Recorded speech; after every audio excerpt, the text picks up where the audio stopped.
Let's start the show by talking about my sponsor, Paloma Verde, and their new website, palomaverdecbd.com. Head over to palomaverdecbd.com and check them out for all of your CBD needs. They've got the gummies, tinctures, salves. So if you're needing anything to maybe chill you out, something to help you get mellowed out, something for your joint pain and stiffness, go over to palomaverdecbd.com and give them a check out. Carlos and Vanessa are awesome people. They run a great company. And if you enter the promo code FACTS at checkout, you'll get 25% off your order. Plus, any order over $75, you get free shipping. So, I don't know what you're waiting for. Head over to palomaverdecbd.com and check them out. Let's start the show. This episode will be completely taken out of context. Welcome to the Fact Check This podcast. Fact Check This podcast episode, not sure. We'll see where this falls in the realm of the episodes. A funny thing that has come about since the post that you responded to is I had a whole bunch of people that gave me topics that they wanted me to talk about, and also volunteering to be interviewed to talk about specific topics that they are either knowledgeable about or just wanted to talk about with somebody. So now I'm like in this interesting realm where I'm putting together a bunch of content ahead of time instead of recording an episode the night before I release it. So we'll see what episode this ends up being. But today I've got Dr. Eric Larson on. Eric does his own show, The Paradocs, which I get to do a little bit of work for as well. Eric, would you like to introduce yourself, and then we'll kind of take it from there? Sure. My name's Dr. Larson. I'm a clinical assistant professor in anesthesiology at Michigan State University. I'm the host, as you mentioned, of the Paradocs podcast, where I look at the U.S. medical system with another doctor. Usually that's the Paradox, and it's actually spelled Paradocs. And you can find it at theparadox.com. And basically look at the U.S. medical system. So all the things that are wrong with it, all the things that are right with it.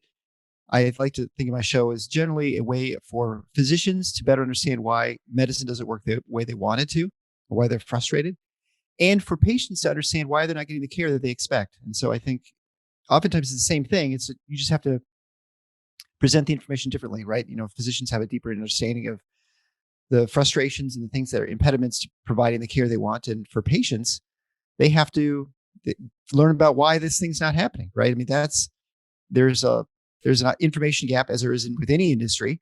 And so I try and bridge those together to allow both my listeners who are physicians and non-physicians understand what's going on better.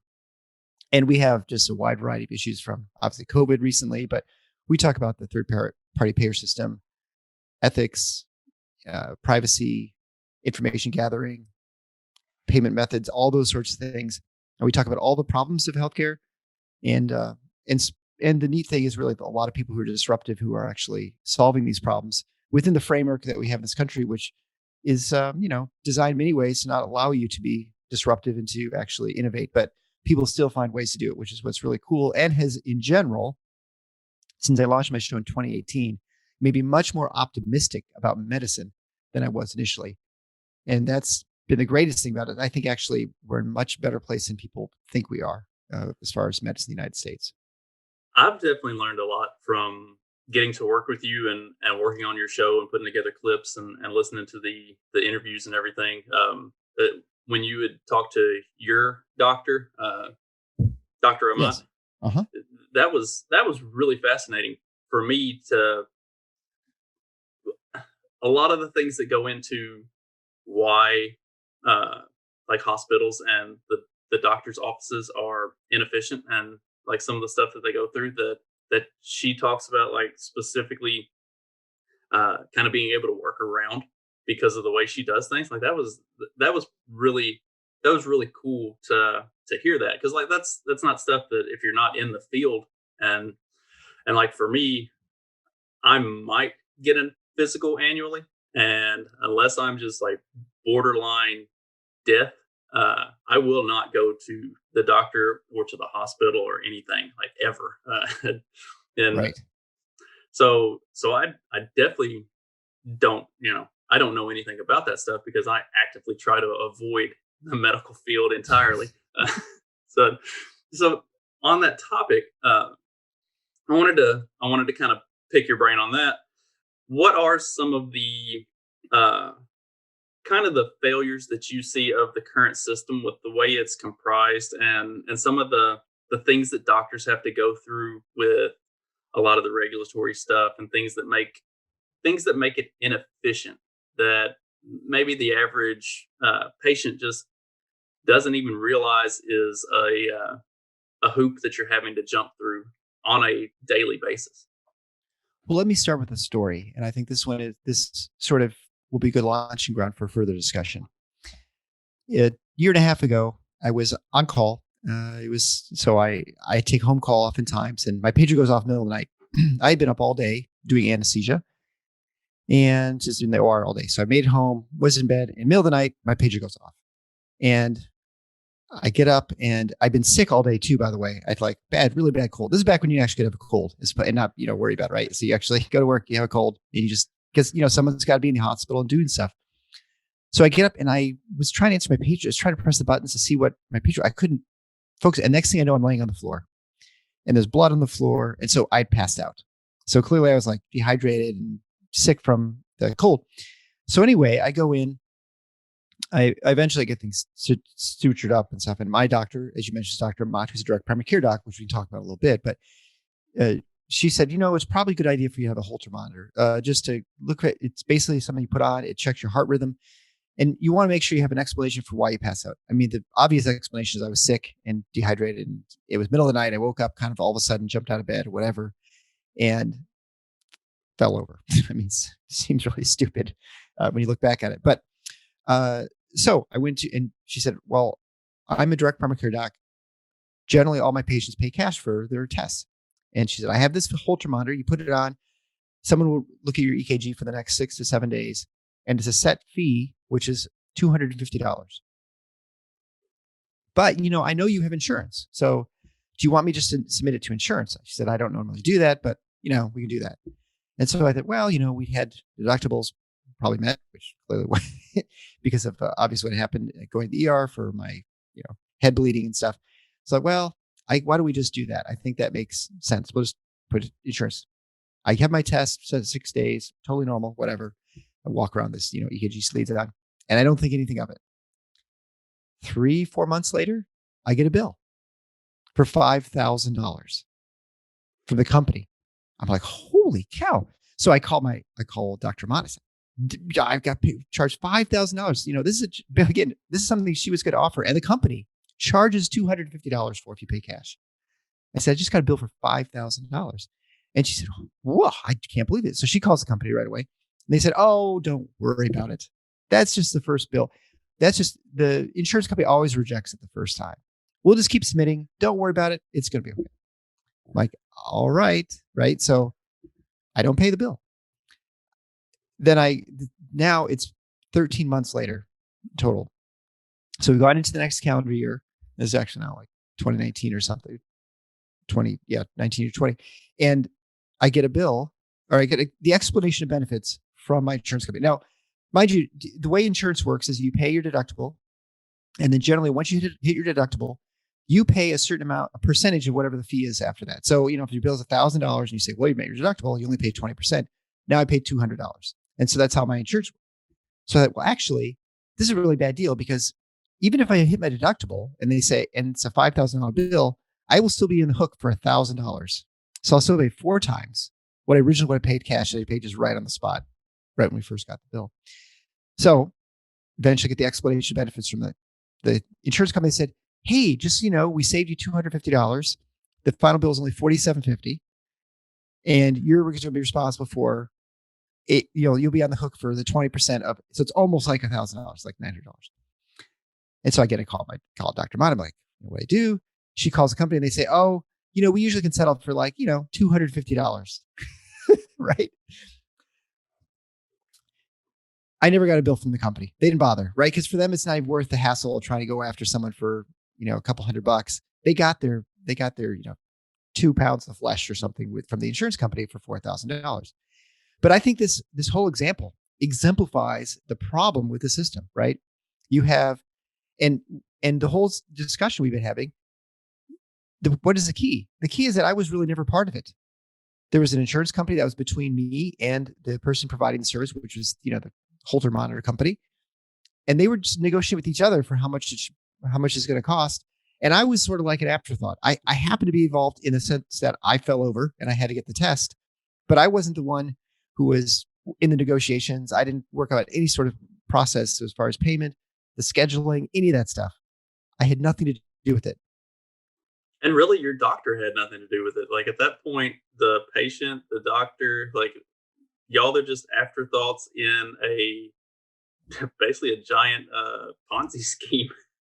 Yeah, well, I mean, it's exactly what you'd expect a system to work out, where you don't have the consumer actually involved in the process, right? I mean, it's actually exactly what you'd expect, because the consumer is actually the insurance company. It's not the patient.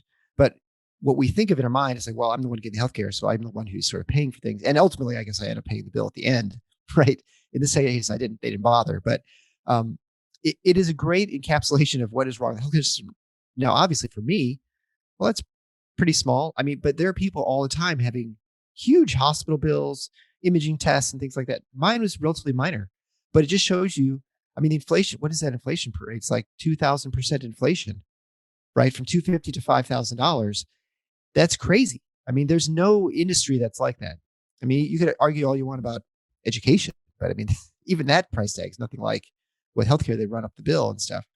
And so it is a great example of the problem with the third-party payer system, in that we have a system where I'm disconnected from from the person who's actually providing the service. And so if you're even in a system where you don't have payment, let's say you go to someplace like the UK where it's the national healthcare system, well, there it's totally detached, right? Then you have no control as a consumer at all. There's no constraints. And so you're going to have decisions that are made completely with that are detached from price. And so you're going to have more problems with scarcity or issues of getting access to things, because there's no actual, you're not important at all in that process. And that's what you see. You see that in the UK. You see people have all gigantic wait times for problems. You see that in Canada. You see other places. And so we have barely a market system in this country. Is anyone who's been involved, getting healthcare. There are ways to get it. And so that's what we talk about on our show. But my doctor, for instance, is someone who is not working with the insurance system. So I pay her a fee every month, like $100, which is pretty cheap for 24/7 access to a doc. I can see her as many times as I want during a year. Fortunately, if anything, I see her, it's sort of like, hey, I need a refill on my medication or something like that. That's pretty much it. I'm an easy patient for her. But she has people with lots of chronic disease that she can see all the time. And she's not busy, in the sense that she sees maybe 3, 4, 5, maybe 6 people a day, and so she has plenty of time with them. And she provides all this cash process service. And you can see how much the system, the middlemen, or whatever you want to call them, how much they sort of scrape out of the system. And you see the inefficiency of the insurance companies too. And I mean, every part of this process, it just shows you all the problems within the system. And that's why there are people who are, why Americans are upset, and they're looking for solutions, which is, I think, perfectly reasonable, because clearly what we have is not working very well. So and with that in mind, one of the big solutions that a lot of people seem to want or to think is going to be beneficial or would work is the single payer, the Obamacare, blown up to astronomical levels, where the government runs all of this and everything has to be effectively run through government insurance and allow the government to run the healthcare system. What are your thoughts on that, and how do you see? I mean, obviously, with the current system we have, which is kind of that light, it's not really great. So, how would that be what's the logic behind that being a solution?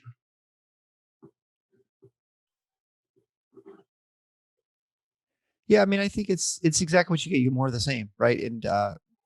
And fundamentally, if you have, again, you're just detaching more of the person, the end user, from the person who's providing the service, and so that's going to cause a huge problem. And you have all these distortions. And a lot of things in medicine in the United States that we complain about, let's say drug prices. We in many ways subsidize the rest of the world, both in research and in medication prices. And so if we were to suddenly say, well, all the drugs we're going to cap the price of pharmaceuticals. Well, the pharmaceutical companies can't make up for that money anywhere else in the world. We are absolutely the biggest market. We're the richest market. And so they can get the premium from us and then pass on the savings to the rest of the world. And so that's what we do in this country, right? I mean, when it comes to drug development, for the most part, it maybe get tested elsewhere, but a lot of it is done in the United States because it is so profitable. If we were to remove that, the rest of the world would lose access to drugs, right? I mean, they would suffer the most, which I don't know, maybe you think that's okay, but right now our country really subsidized. And so the healthcare that you think you would get, you wouldn't get, I guess is the first thing to recognize, that you think, oh, we'll still have all these drugs, but now it won't cost me as much. It'll be free or whatever. It won't. You'll still pay for it through taxes. And then now what initially were medical decisions or financial decisions, you're like, well, I have to decide if I want to get this sort of thing, this test done, or I want to have this surgery, will now become political decisions. And so how important you think it is to get knee replaced will not be dependent on whether you think you need to get your knee replaced or whether you've got bad arthritis or that you can't work as much. It'll be, who do you know? Where do you live? What's the budget for whatever state you're in? Or, maybe it's the federal government. I don't know. I mean, it depends how we sort of structure it. You look at Canada, and Canada is a very provincial system. And so the healthcare is dramatically different from one province to another in Canada. And so it's not like it's certainly not a panacea. People wait a long times, and that's why they go to the United States for a lot of their care. Because if you've got money and access, you want something done, you go to the United States. You don't want to wait 3 years to get an MRI to see if you blew out your ACL playing soccer, when you're 27. Nothing's free. Everything costs money. Our system is unfortunately this quasi sort of governmental third-party payer system. And so we don't have a national healthcare system, but we kind of do, in the sense that probably, I don't know the exact numbers now, but I think like over 50% of our healthcare is provided either from Medicare or Medicaid. And so that is a government paid system, and that's why it's so expensive. And so since we have that system, and then it's layered on with third-party payer system through general regular insurance, it creates distortions in the pricing and models and causes all the problems we see, right? I mean, that's the expense. And you can see how expensive everything is when you have no checks on price and you don't have actual people shopping around for pricing, either as, say, doctors or hospitals, or you have patients, right? No one cares how much things cost. They do, but they don't. And so when you have that system, you have everybody think something's free, right? And they treat it like it's free. And that causes huge problems. And you can only imagine if that was the only way to get care, then you're going to have, it'd be even worse. One something that I kind of think of with both of us being more libertarian leaning, roads are always a big thing. If you look at the road departments and the way that they subcontract out most of the road work that's done, the budgets that they run for that stuff are astronomical, and the roads are still terrible. So how would, if you equate that over to the medical profession, how is the government running that going to be any different? Like the rates are just going to go up. We may not see it on the front end of actually receiving the bill, but you're getting the bill on the back end with the taxes you're going to pay, and then just the level of service that you're going to get. I mean, the same with the roads. The roads around here are terrible, and they are under construction 100% of the time. The road right in front of our house, literally every year since I've lived here, they have coned off half the road and done work every summer, and it is still terrible. There's nothing gets better. It's just they dig new holes and put more asphalt in it, but they never actually fix anything. And how would the government run the healthcare system any better than what they run the road department? Yeah, well, I think, it's real important too. People always say, well, there's asymmetric knowledge with medicine, and there's absolutely is. I mean, I know what you need for, your medical care, and you have no knowledge or a little bit of knowledge on how things work because, it's highly specialized practice, much like, law or, engineering, architecture. I mean, all kinds of things, like good examples of that. So people often say, well, uh, it'd be better if we had all this. If we consolidate this, get rid of all the middlemen, all the hospital administrators, all the people taking profit out of the system, and just have all that money going into actually treating patients. There's some truth to that, except we know that when we look at in other examples, like you mentioned, the roads. But I think the other things you could look at, like say food, right? Everyone always says, well, healthcare is the most important sort of resource. Well, I'd say it's not. I mean, I can be really healthy, but if I don't eat food, I die, right? So I rely on the gigantic food network we have in this country: farmers, processors, distributors, and grocery stores, or in restaurants, whatever it is. No one in their right mind thinks that we should nationalize that. I mean, I suppose there's some people, but for the most part, no one thinks that would be a good way to deliver our food and that you go to one place and just pick up your food. We've seen what happens in Russia. There's no reason, in the Soviet Union, we saw what happened to bread lines, right? There's no reason to think it would be any different in this country. The problem we have in this country really is that we have pretty much, in many ways, the system that people think they want, which is a nationalized system. It's not nationalized. There's enough market in it that it provides services because we're so rich, we can afford it. So you don't have to wait forever. But it would not be any cheaper. It would just be far more frustrating, and it would be more probably disadvantageous to people who are poor than it is even now, which I know people find hard to believe. But yes, if you don't have a lot of money, it's hard to get services. But it'd be even harder if you don't have any political capital to get services too, right? I mean, I don't think anyone thinks in their right mind that if you're the president, that you're going to have trouble getting access to care, or if you're a senator or a governor or something like that, right? So you immediately know that those people would be taken care of. I mean, it's like Politburo, right? I mean, it's like in the Soviet Union, it wouldn't be any different. So the socialized aspect of the medical care is not efficient. And we've seen ways now that people are actually delivering care efficiently, ones that the patients love, that's inexpensive, and you get way better care. I mean, the direct primary care is a great example. I pay $100 a month. I have 24/7 access to my physician. She loves it because she sees patients on her time, the way she wants. She doesn't have to do all the billing, all the third-party nonsense. She's not spending a lot of time doing administrative work. She's just caring for patients, right? It's better. We all win, and it's way cheaper. So I mean, there are solutions around this that don't involve a gigantic piece of legislation.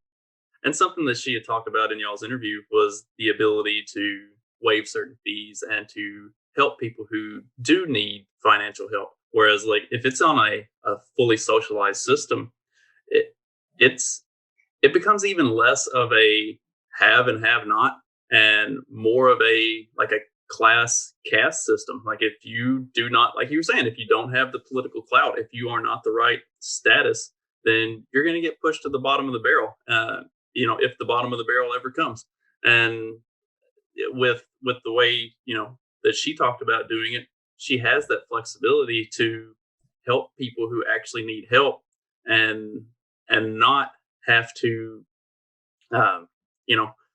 ignore certain people or prioritize based on how much they can pay or where they stand as far as classifying their social rank. Yeah, well, I mean, there's no question that if you look at the way people pay right now, if you have money, you get services. If you don't, and I think if you look at Medicare, it's not free right now. Like, people always think Medicare is free, and it's not. If you think that, I'd suggest you watch MSNBC or Fox News in the afternoon, because who's watching television? Old people. And what are all the commercials? Get your supplemental Medicare insurance for your medications or whatever. It's because it's not free. I mean, if we actually made it free, it'd be even more expensive. So I think the nice thing is, again, there are people who are solving this problem. There are ways around it, and it's beautiful that there are all these people who have come up with solutions with the system. But you can only imagine how much worse it'd be if they didn't have those, if those people weren't there finding those solutions and treating people. So again, like I said, I'm much more encouraged about healthcare. I was very discouraged when I started my show, but I'm much more encouraged because I have seen people who have solved these problems. When it comes to direct primary care, there are more and more of these practices all over the country. They are saying, I'm not going to do insurance. I'm going to see less patients, but I'm going to see them better. And I'm going to, have better control of what they're doing. There are people with independent surgery centers, emergency rooms I've talked to, people doing some telehealth stuff. I mean, there are people solving this problem with access.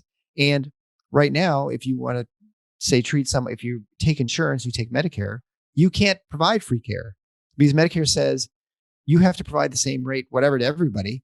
So you can't even take care of the poor under, Medicare. If someone can't pay their bill, I mean, you can just, I guess, let them not pay at all, but you can't do that without them being harassed to pay. Right. That's the problem right now. And like, if you're in a healthcare system, they're absolutely going to go after people to get money from them. And so Medicare won't allow you to say, I'm just going to waive the fees for you, because that's illegal for Medicare. They say you've got to charge the same to everybody. If you're charging someone zero, everybody's got to get zero. Well, you can't run a business and pay staff and, buy supplies for zero. So, I mean, right. And so just imagine that system if that was how everything worked. Like, you say, your friends might say, well, everybody's going to get charged zero. Yeah, but you can't, but you're going to have a really restriction in how many people you can serve. And if everyone's coming for zero, right? And so you're going to prioritize people who are, have connections and whatever. I mean, or you're going to have gigantic lines if you're going to, and that you can't serve nearly as many people as you want. Because I guarantee you're not going to get paid enough to provide enough services and have enough people working and taking care of things.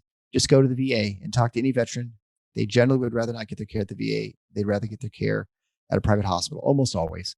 And it's not because people at the VA are bad people. It's just the system is not designed to take care of people very efficiently or quickly. Right. So you had mentioned something that I wanted to dig a little bit more into. My mother was in education for 20 years or something. She was a teacher. And one of the things that I've seen in studying and looking at the U.S. educational system is the amount of time and money that gets invested into administrative stuff and doesn't actually go towards students and teachers and addressing the actual what education is supposed to be about. And you had mentioned the administrative side of that.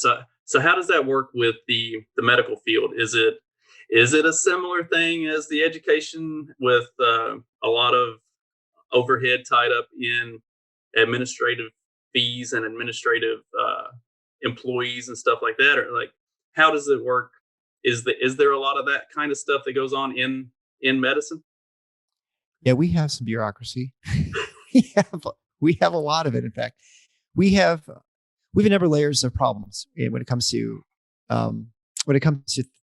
middlemen, administrators, bean count, those sorts of people.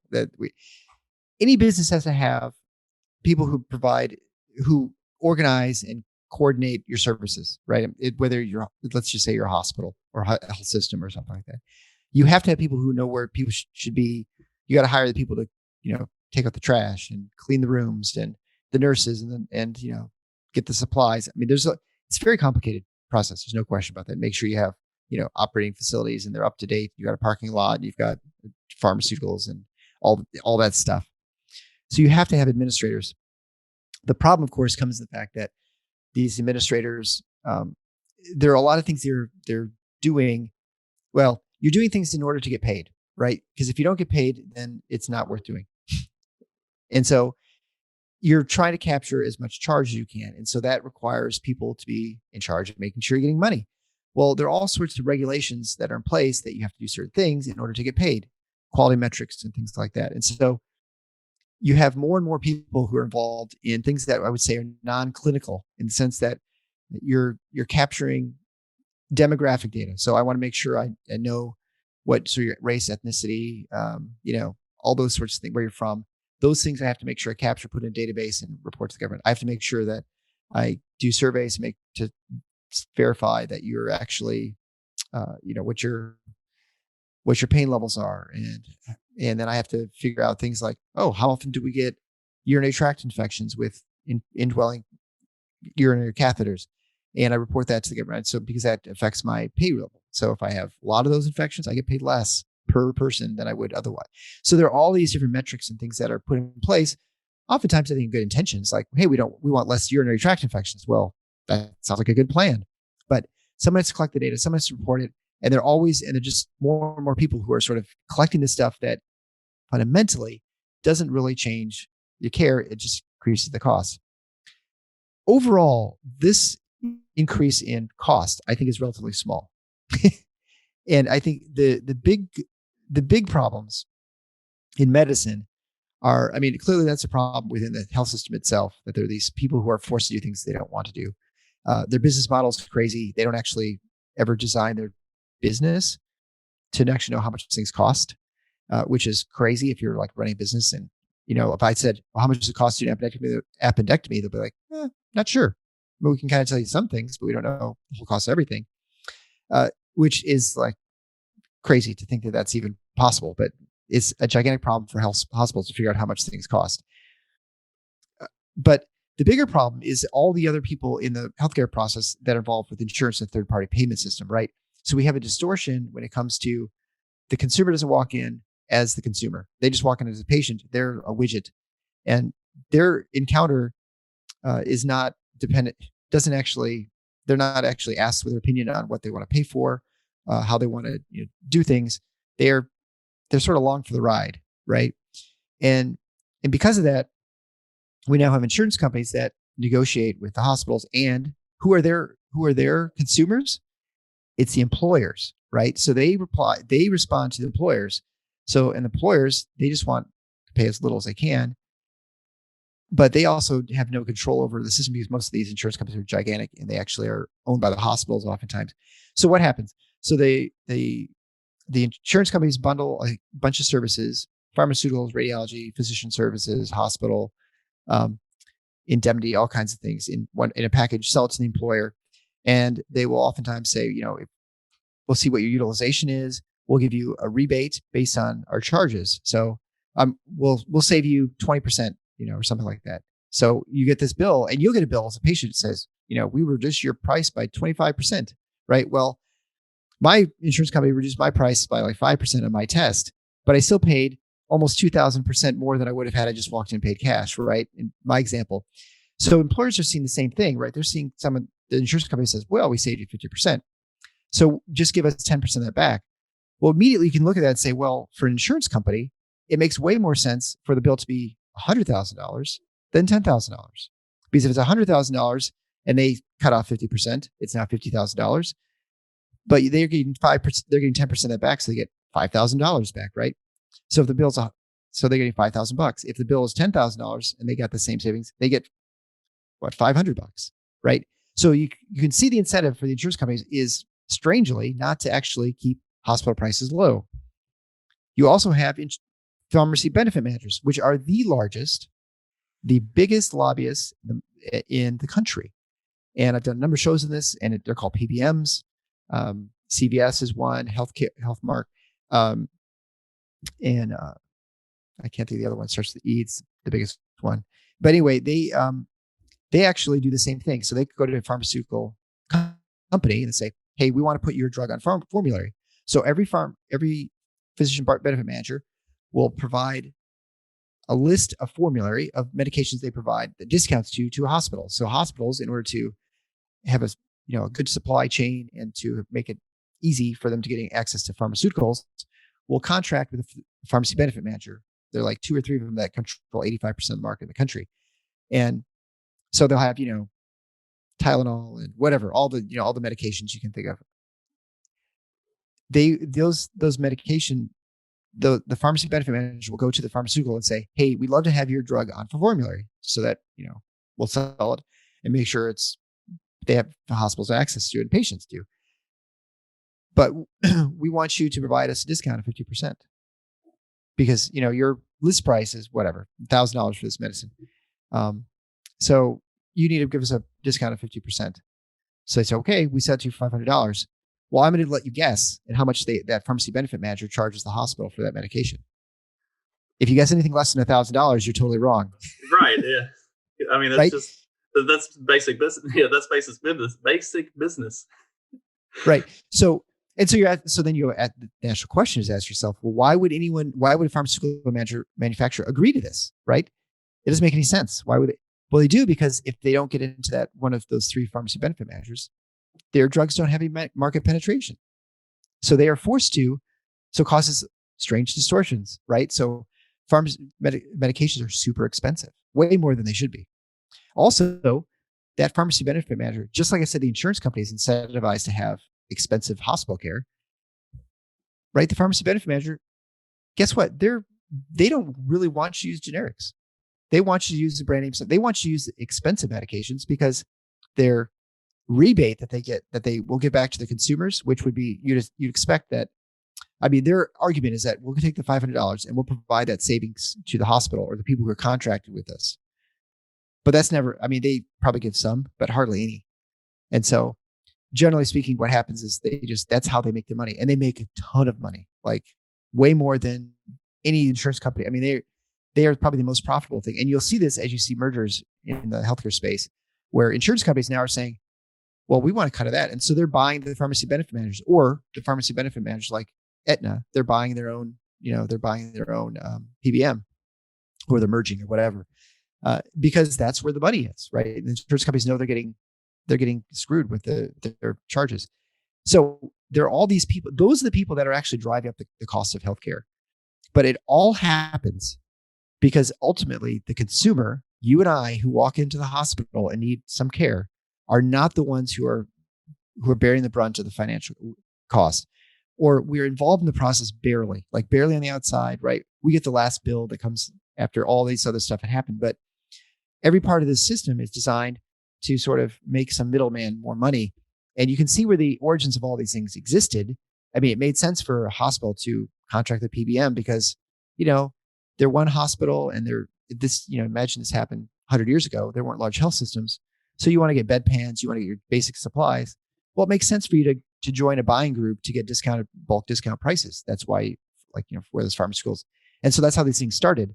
But what happened is quickly, hospitals got bigger and they had these PBMs start buying each other up. And through regulatory reasons, they could expand, and they have now this giant market share, and they could just drive up the cost of things. So I think that's one of the things so many that layers. Most people don't, because even people who aren't deeply invested in kind of the inefficiencies of how government runs, they know that the military industrial complex is this huge lobby. But I don't think the average person realizes how big the pharmaceutical lobby is and how much influence and sway they have. And if I'm not mistaken, I think that's actually the biggest, by leaps and bounds of all of the lobbies. Like the gun lobby is small, the military lobby is fairly large, but the pharmaceutical lobbyist, that's where the money is. And I don't think the average patient or just average American understands how massive that is.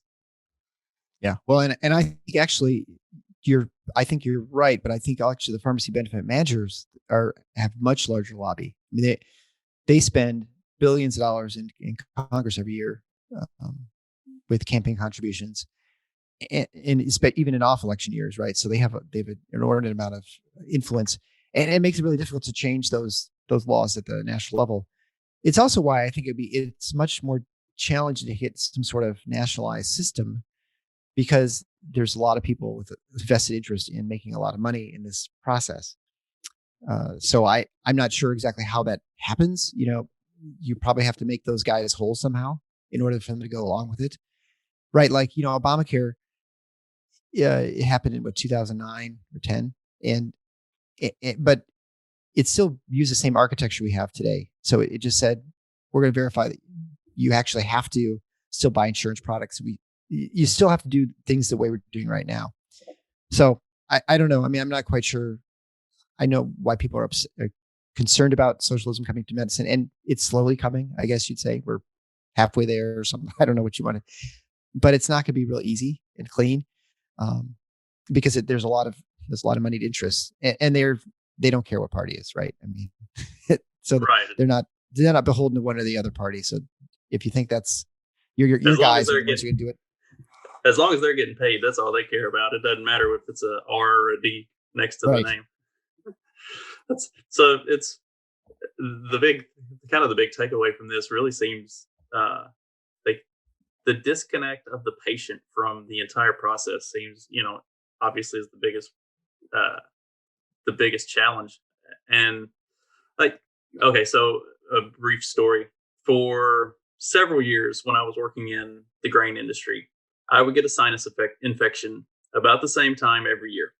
And I knew what it was as soon as it hit. Like, okay, I've got a sinus infection. I go to the doctor's office. I tell them I have a sinus infection. I need some antibiotics or something for this. And then I have to spend 2 hours at the doctor's office going through all these tests and doing all this stuff and getting all these checks done and filling out all this paperwork so that at the end of the 2 hours they can tell me, oh, you've got a sinus infection, you need this antibiotic. And it's, oh gosh, that it's a major part of the reason why I so actively avoid going to the doctor because like uh, for a lot of that stuff, the bureaucratic, all the hoops you have to jump through just drive me insane.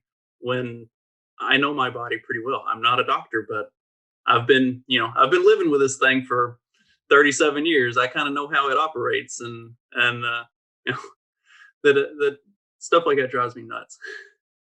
Yeah, well, it drives everybody nuts, right? And those are the things that people have the most trouble with. And what I think people don't understand is that physicians really don't like it either, right? Like, I think I recommend you listen to my episode 2 where I talked to Dr. Mott the first time why she left medicine, or not left medicine, why she left health system medicine and she went to the direct primary care because she was getting burnt out doing all the stuff that is not involved in patient care, right? She gets in trouble with her employer because she doesn't send to specialists enough and to get enough tests. She's like, well, I got trained so I don't have to send people to get tests or to specialists. I can figure most stuff out myself. Not everything. So I do send some people to specialists, but she would get penalized because she wouldn't send for more ancillary services within the health system itself to drive up the cost of care, right? And so, and with a direct primary care doc, you have someone who is looking for you for cash ways of getting all these things done. I mean, I have my lab work done. It's like $10. Like most people's copay is not that low. Get imaging, like you can get a mammogram for like, I don't get mammograms, but it'd be like $30 or something, right? And that includes a reading fee. I mean, very inexpensive ways. Stuff can be, fortunately in our system, you can actually get services and at an inexpensive price. It is possible, but it does require some work. And so that's why you need to have someone who can navigate that system. And hopefully if direct primary care doc, obviously it doesn't help you when you get to the hospital and things like that. But for most routine care, you can get it way cheaper and at much higher quality. I mean, and when I say way cheaper, I mean way cheaper. I think most people would agree that $1,200 a year for that sort of service is pretty cheap. I mean, I don't know how much people spend for their cell phone or for, their gym membership or something like that. But there are things that people do that really are improving the care, and they're not doing all the things that they don't like doing, which is doing the insurance forms and all the stuff. I mean, right now it's estimated that about 50 to 60% of the time physicians spend working is actually not in clinical care. So, they say, oh, there's a huge physician shortage. Well, you cut that time in half and you've, got 50% more physicians than you had before. Right. And so there's a lot of, and no physicians like doing paperwork that I'm aware of. I've not met one so far. And I don't know anybody who likes doing paperwork, especially when it doesn't actually impact clinical care. I mean, most of the things we're doing is not actually improving care. It's just making sure we get the right diagnosis code or clicking all the demographic information so we get an uptick in our billing. And that's not, it's not improving care. It's something that causes burnout and makes people want to leave medicine and makes them grumpy, right? Your body. If you had a doctor who knew you, who saw you every year, you could just call and say, hey, maybe do a video visit or something and say, hey, I've got, what time of year it is. It's my sinus infection year. It's like, okay, I'll call in some Augmentin or whatever. And you take care of it. But also you think to yourself, I haven't seen her in a year. I'll head on in. It's going to be, I'll see you tomorrow. I'll go in for a half hour. hang out, chat for a little bit, see what other things are going. Maybe there's something else going on with you. You got a mole, something that the problem. There could potentially be other problems, or you could just get it called in. Whatever, I mean, you have some control over that, but having you in control changes completely the relationship between you and the physician, and that's always the big problem with medicine right now. Is that there's a huge chasm between the patient and physician, either by time crunch or other administrative fees. There's a computer between you now with the electronic health record. But there are people who are solving this problem, and I'm encouraged, because I think people are going to, as they learn more about it, they gravitate towards it, and they select it because, it's better. Definitely. Well, I think that's a pretty good spot to close on. Thank you very much for joining me. You want to plug your show and anything else you got going on? Yeah, well, I encourage people to listen to the Paradocs. That's TheParadocs, theparadox.com, where, we have a nice discussion about some aspect of healthcare, whether it's, again, COVID. We talked about that a lot. So you really get a mental perspective. But we're also talking about like health records. We talk about brain death. We talk about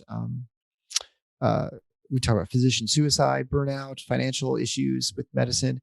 And I really encourage people, if they don't understand medicine, it's a good way to we pull the curtain back a little bit. I think I do a pretty good job describing it in layman's terms, so you can understand sort of what's going on. Obviously, all these issues are very complicated. I'm learning more stuff about medicine that I didn't know. I didn't know anything about PBMs. I didn't know why they cause drug shortages. Like, why I wouldn't have the drugs I need, why there's supply chain issues. This is before, by the way, there were supply chain issues before COVID. So this is not unique to that, but we do those discoveries. And so just go to the website or go to the show and look down I'm sure you'll find a couple topics that you find interesting, and don't be so discouraged. It'll be okay. But I think you have to be more active in sort of how you seek out your healthcare too. And that's both not just as a patient, but also as a physician, how you want to practice. And so try and find ways that are to solve solutions to problems you're having within your practice, or, with the system at large. Well, thank you for coming on. I have definitely enjoyed getting to work with you on your show and kind of seeing that side of things. I've learned a lot just in the few weeks that we've been working together. So I really appreciate it. I'll definitely try to push everybody in that direction. And maybe we'll have you on again sometime to talk about some more stuff, because as we talked about this stuff, it kind of gave me other ideas of stuff that I'd like to get a doctor's perspective on. So thanks very much. Thanks so much. I appreciate it. Yeah.